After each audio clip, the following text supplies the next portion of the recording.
अब अगले सेशन की ओर। महिला शक्ति को आपने सुना, अब बारी एक और महिला शक्ति की है। मुंबई की पहचान इसकी रफ्तार से है और इस रफ्तार का सबसे बड़ा इंजन यहाँ का युवा है। लेकिन क्या इस महानगरी के सपनों को और युवाओं की आकांक्षाओं को राजनीति के गलियारों में सही जगह मिल पा रही है? हमारे अगले सत्र में हम इसी पर बात करेंगे। विषय है युवा मुंबईकर की आवाज। इस चर्चा के लिए हमारे साथ एक ऐसी शख्सियत मौजूद है जो खुद युवाओं के बीच लोकप्रिय रही हैं और जमीन पर भी मुंबई के मुद्दों को उन्होंने मजबूती से उठाया है। तो जोरदार तालियों के साथ स्वागत करते हैं पूर्व सांसद और बीजेपी की महिला शक्ति पूनम महाजन जी का।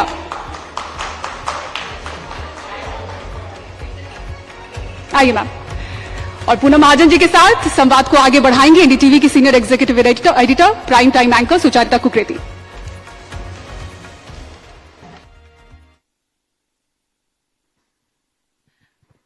पूनम जी, बहुत बहुत स्वागत है आपका एनडीटीवी पावर प्ले में। और यहाँ जो मुंबई की जनता है, अब मुझे नहीं पता है कि ये वाला उत्साह तो नहीं है ना आपका? थोड़ा उत्साह दिखाइए, पूनम जी का स्वागत करिए जरा तालियों के साथ। पूनम जी, बहुत स्वागत आपका। और आपके सेशन को हमने खास तौर से, क्योंकि आप एक युवा नेता हैं मुंबई की, महाराष्ट्र की, इसीलिए हमने नाम दिया है युवा मुंबईकर की आवाज। अब मेरा पहला सवाल आपसे ये है कि एक युवा मुंबईकर के लिए, एक युवा महाराष्ट्रियन के लिए, क्या मराठी अस्मिता सबसे बड़ा मुद्दा हो गया है? देखिए, सबसे पहले मैं सारा युवा यहाँ बैठा हुआ है और मुंबईकर है। मातृभाषा की अस्मिता हर किसी को होनी चाहिए, उसमें कुछ गलत नहीं। वो हिंदी भाषिक हो, तमिल भाषिक हो, मराठी भाषिक हो। तो मुझे नहीं लगता कि मराठी अस्मिता गलत है, लेकिन मराठी अस्मिता पे राजनीति करना और सिर्फ खुद के ही रूप से राजनीतिक पारिवारिक पार्टी चलाना और जनता का लोकतंत्र में काम नहीं करना, ये मराठी अस्मिता गलत है, ऐसे मुझे लगता है।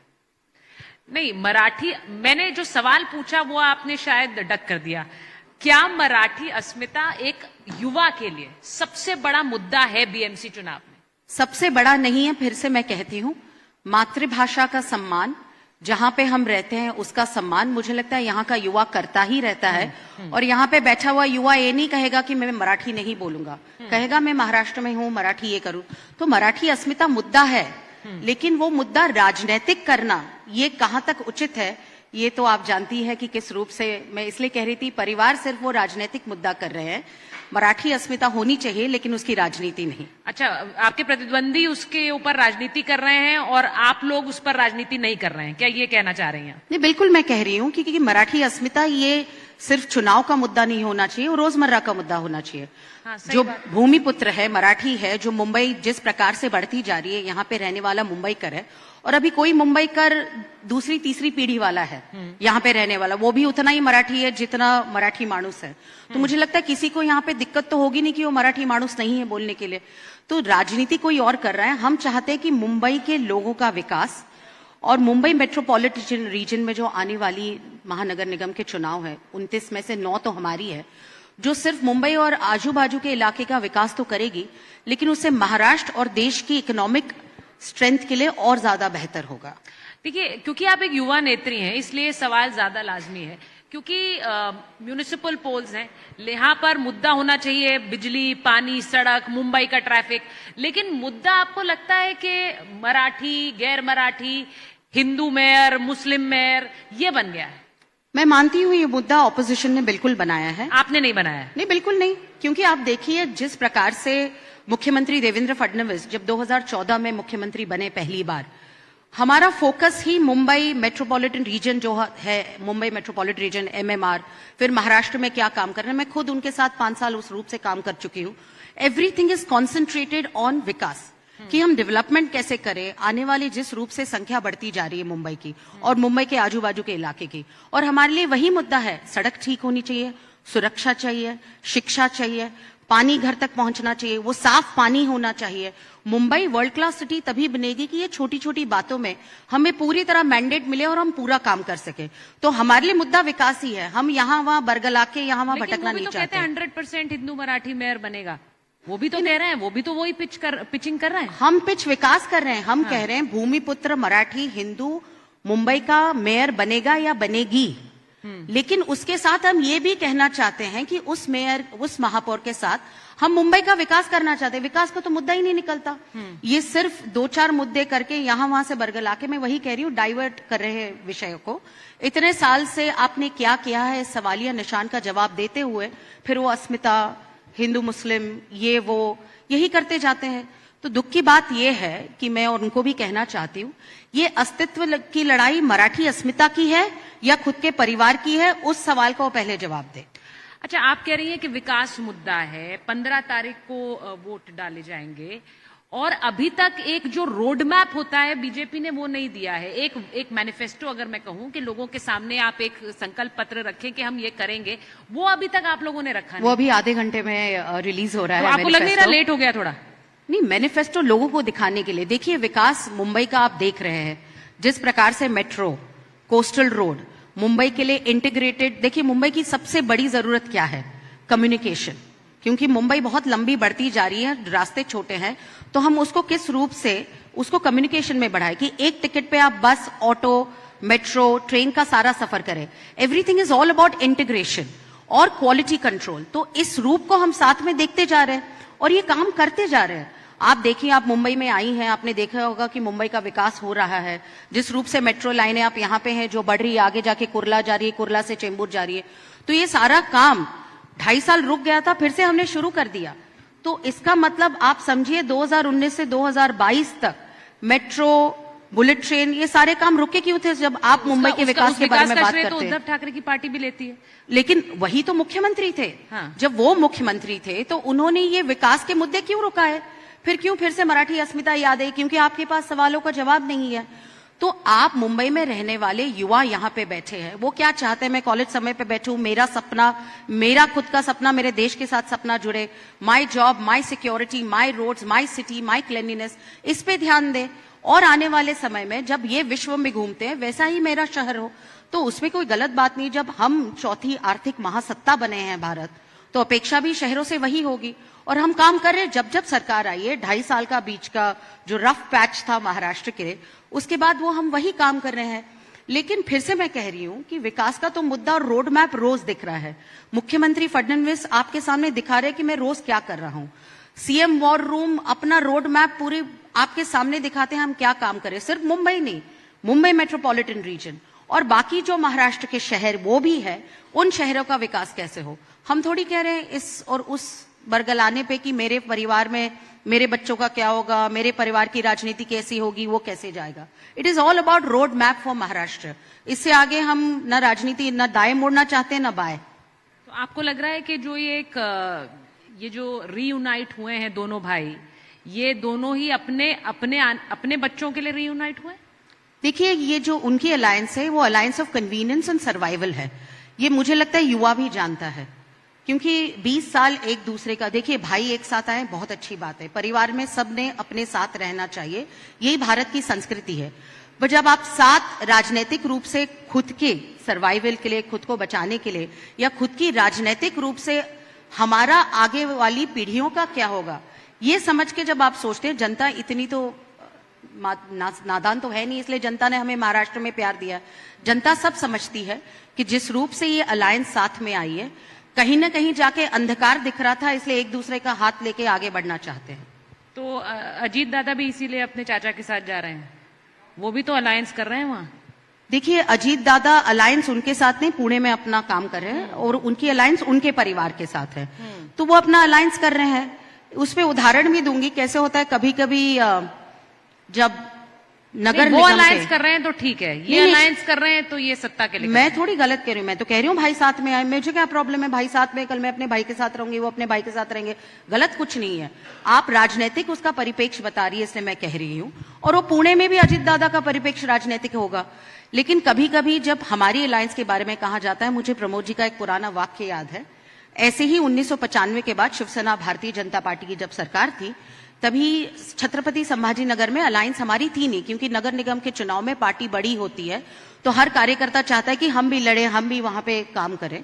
तो उन्होंने वही कहा था कि विचारधारा कुछ भी हो, जब रणजी की मैच होती है तो सचिन तेंदुलकर महाराष्ट्र के लिए खेलते हैं, और सौरव गांगुली पश्चिम बंगाल के लिए, लेकिन भारत का विचार हो तो सब साथ में मिलके खेलते हैं। तो हमारी अलायंस वैसी है। थोड़ा बहुत ये आगे पीछे हो सकता है, लेकिन हमारा विचार विकास जो भारतीय जनता पार्टी के साथ आता है वो हमारी तरह ढल जाता है और विकास का ही विचार करता है, जो प्रधानमंत्री नरेंद्र मोदी जी ने हमें सिखाया है। अच्छा पूनम जी, मुझे बताइए, मैं दिल्ली से आई हूँ, लेकिन क्या मैं कहूँ मुंबई मेरी है? क्या मैं नहीं कह सकती? आप मुंबई आती, आपको वड़ा पाव भी बहुत पसंद होगा। ये दिल्ली वालों की खासियत है। मैं भी दिल्ली आधा रह चुकी हूँ। दिल्ली तो मेरी दूसरा शहर मेरा दिल्ली है, बचपन से वही रहे। तो मैं ये कह सकती हूँ कि मुंबई पर हर भारतीय का अधिकार है?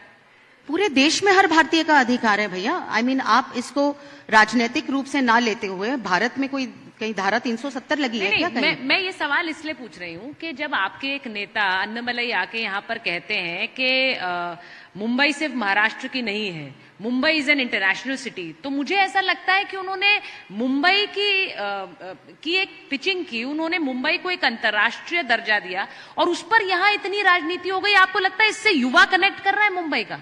देखिए, अन्नामलाई जी जो कहना चाहते थे उसका अर्थ का अनर्थ करना अभी राजनीति में टीआरपी टाइम के लिए शिवसेना और एमएनएस को नहीं, आपके नेता भी कर रहे हैं। हमने कहाँ किया है? बीजेपी के नेता एकनाथ नहीं, शिंदे नहीं, जी की पार्टी इतनी नाराज है कि ऐसे आपने कैसे कह दिया ये मुंबई अस्मिता के खिलाफ नहीं, है? नहीं, वो समझ नहीं पाए मुझे लगता है, और हमको समझा देंगे। फिर से एक बार कहती हूँ, कहीं जहां पे अलायंस में थोड़ा समझ नहीं आ रहा होता तो हम उनको अच्छी तरह समझाएंगे। मुंबई एक वर्ल्ड क्लास सिटी है और उस वर्ल्ड क्लास सिटी में लोग काम करते हैं, आते हैं। उसका मतलब मराठी अस्मिता दूर रखना, मुझे नहीं लगता यहाँ पे हिंदी भाषिक कोई मुंबई में रह रहा है, गुजराती भाषिक कोई मुंबई में रह रहा है, या तमिल भाषिक कोई मुंबई में रह रहा है, वो कह रहा है मैं मराठी नहीं बोलूंगा, मैं मराठी नहीं कर रहा। ये सब कैमरा के लिए यूबीटी और एमएनएस के लोग ही दो चार लोग को चढ़ाते हैं। जिसको नहीं आती वो थप्पड़ खाएगा? बिल्कुल नहीं। देखिए, मराठी सीखना गलत। देखिए, मेरी शादी हुई है आंध्र प्रदेश में और मैं थोड़ा बहुत तेलुगु बोल पाती हूँ, बस यहाँ नहीं बोलूंगी, नहीं तो बहुत एम्बैरेसमेंट हो जाएगी। लेकिन कोशिश करती हूँ कि भारत की भाषाएं हम सब जाने। ये गलत है कि भारत की भाषाएं हम नहीं जाने, लेकिन जो थप्पड़ मारता है तो संविधान के खिलाफ ही थप्पड़ मार रहा है। हमें संविधान ने ये सिखाया है कि जहां हम रहें भारत में हम फ्री है।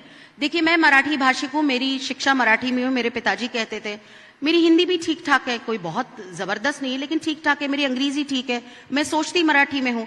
तो मराठी मानुस वर्ल्ड क्लास फोरम पे एक मराठी आदमी सांसद करके किस रूप से काम कर रहा है, उसको देखना है, या सिर्फ अपने फिर से पारिवारिक पार्टी की समस्या जो फंसी हुई है महाराष्ट्र के चुनाव से, उसको देखना है? इस पे ये राजनीति कर रहे हैं। देखिए, और थोड़ी बहुत नोकझोंक तो होती है चुनाव में। नहीं, राजनीति तो तब भी होती है ना जब आपके नेता भी ये तो कहते हैं कि नहीं थप्पड़ मारना गलत है, लेकिन साथ में ये भी कहते हैं कि मराठी तो आनी चाहिए अगर मुंबई में रह रहे हैं। नहीं, कुछ गलत है क्या मराठी थोड़ा बहुत सीखना? कुछ गलत है क्या? आप मुझे बताएं। कोई पंजाब में रह रहा है, थोड़ी बहुत पंजाबी सीख लेता है, कोई हैदराबाद में रह रहा है तो थोड़ी बहुत तेलुगु सीख लेता है, कोई तमिलनाडु में जा रहा है तमिल मलयालम सीखना नहीं चाहिए क्या? हमारी इतनी मतलब हमारी भाषाएं इतनी जबरदस्त है भारत में। हम स्पेनिश सीखते हैं, हम स्कूल में फ्रेंच लेते हैं, जर्मन लेते हैं, आजकल मैंडरिन भी सीखते हैं। तो हमारी भाषाएं सीखना कुछ गलत, इसका मतलब आपने को उसमें वेदों का अभ्यास करना चाहिए, साहित्य का अभ्यास करनी। चलाओ भाषा तो हर किसी ने वो सम्मान देना चाहिए। मैं भी हैदराबाद में थोड़ा बहुत तेलुगु बोल लेती हूँ। इसका मतलब थप्पड़ मारना संविधान के खिलाफ, ये सब ये एमएनएस और यूबीटी की स्टाइल होगी। मैं भी उतनी मराठी हूँ, उतनी मराठी भाषाओं में अपना भाषण करती हूँ, मुझे कोई नहीं कहता। और उतना ही हिंदी में संसद में भाषण कर चुकी हूँ। तो ये कहते नहीं कि तू मराठी है तो हिंदी में क्यों बोल रही है। आखिरकार कैप्टिव ऑडियंस लार्ज होता है।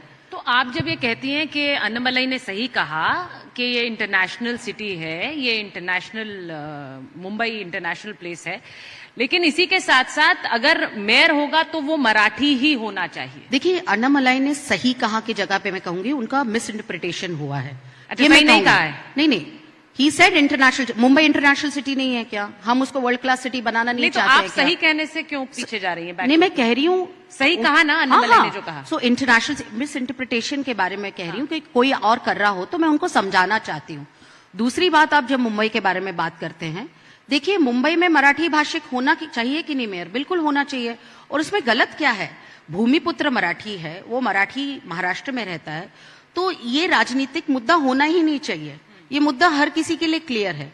लेकिन सामने वाले उसको राजनीतिक मुद्दा बना के कोई रोड मैप प्लान, हमने पिछले इतने साल क्या किया, हम क्या करना चाहते हैं, इसकी जगह पे मराठी माणूस, अरे मी मराठी माणूस नहीं है का, आम्ही पण मराठी माणूस आणू, तो उसमें बात कौन सी बड़ी है। बस मैं फिर से कह रही हूं, अंधकार इतना हो गया है कि अंधकार में अकेले नहीं जा पाते, तो एक दूसरे को लेके जा रहे हैं, लेकिन वहां पे कोई प्रकाश तो है नहीं। तो प्रकाश वही है जहां पे विकास है, और उसे भारतीय जनता पार्टी और शिवसेना के रूप से हम महायुति का विकास करना चाहते हैं। महिलाएं देखकर आपको बड़ी खुश हैं, तालियां भी बजा रही हैं।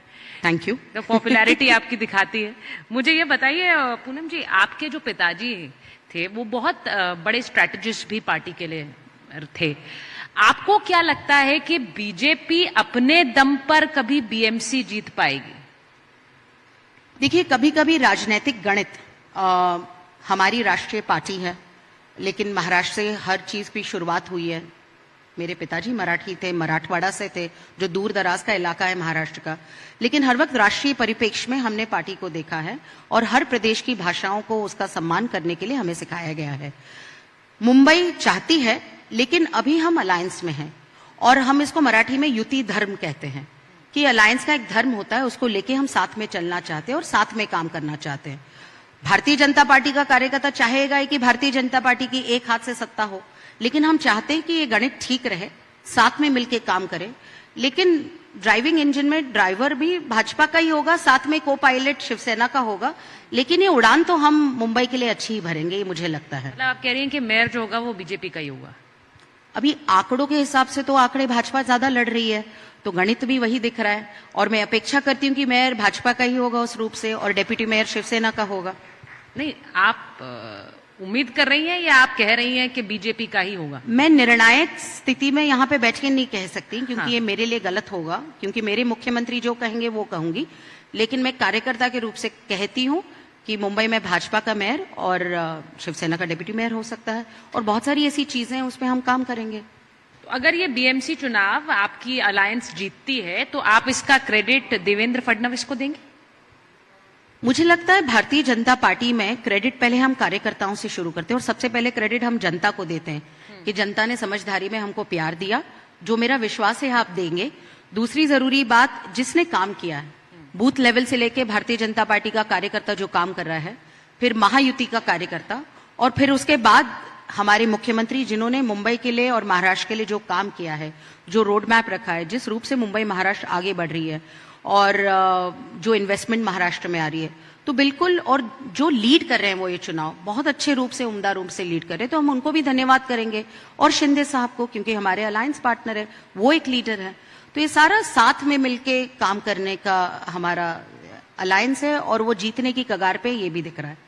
अच्छा पूनम जी, क्योंकि आप प्रमोद जी की बेटी हैं, आपने राजनीति बहुत छोटी उम्र से देखी, मैं आपसे एक सवाल आज पूछ रही हूं, उसका बीएमसी से लेना देना नहीं है, लेकिन मैं आपसे पूछ रही हूं, बीजेपी के लिए महाराष्ट्र में सबसे बड़ा चेहरा अभी तक कौन रहा है?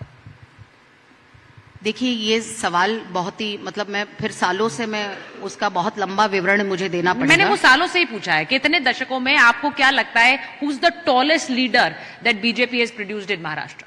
देखिए, महाराष्ट्र में संगठनात्मक रूप से मुझे तो नाम पहले तो वसंतराव भागवत जी का याद आता है, जिन्होंने महाराष्ट्र में भारतीय जनता पार्टी के नए युवा लीडर, उसमें प्रमोद जी थे, गोपीनाथ मुंडे जी थे, गडकरी जी थे, ऐसे अनगिनत लीडर महाराष्ट्र में फिर तो आप सबके ही नाम गिना देंगी। लेकिन वो लीडर बने ना। देखिए, एक लीडर राष्ट्रीय रूप से प्रमोद जी पहुंचे, गोपीनाथ मुंडे जी सबसे उम्दा गृह मंत्री, मतलब हिस्टोरिकल काम किया। मुंबई ऐसे डर के माहौल में रहती थी 1992 तक और 1995 तक। उसके बाद आपने देखा मुंबई में कभी ऐसे अंडरवर्ल्ड माफिया ये नाम निकला ही नहीं उनकी वजह से। बाला साहब ठाकरे, मतलब अभी वो भारतीय जनता पार्टी की नहीं, लेकिन हमारे लिए सदैव हमारे बहुत जरूरी है, उन्होंने महाराष्ट्र की एक दशा दिखाई है।